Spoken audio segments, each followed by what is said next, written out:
C'est hier mercredi qu'un communiqué lu à la chaîne nationale par l'un des conseillers du ministre de l'Éducation nationale que l'annonce de suspendre les cours dans toute l'étendue du territoire national a été rendue publique.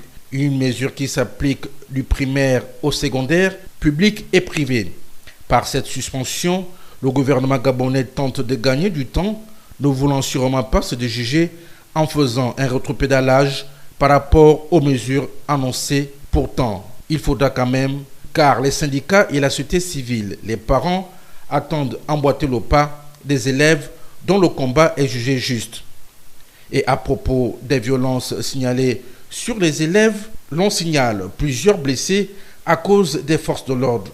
Le secrétaire général du syndicat de l'éducation nationale, interrogé à ce sujet, a condamné ces excès. Donc les élèves font preuve de responsabilité parce qu'ils veulent se faire comprendre. Ils marchent pacifiquement. Ils font des sittings dans des gouvernorats, dans des préfectures, dans des mairies. Vous n'avez pas entendu dire que les élèves ont cassé. Je crois que cette fois, les forces de l'ordre doivent tenir compte, doivent prendre en compte cet élément important. Ça prouve que nos élèves sont responsables. Ils veulent exprimer leur mécontentement dans le calme et la responsabilité.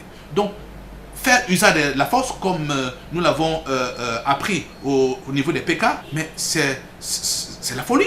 On n'est pas en guerre.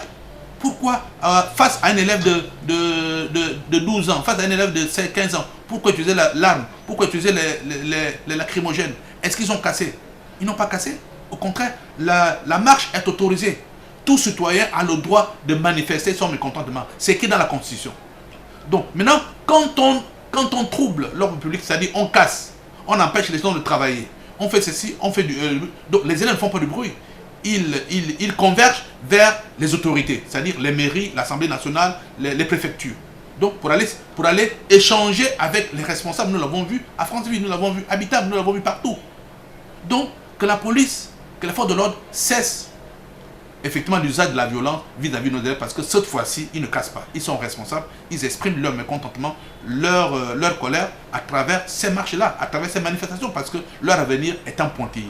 Avec la suspension des cours, suffira-t-elle de calmer les ardeurs de ces jeunes? Les jours prochains, nous le dirons.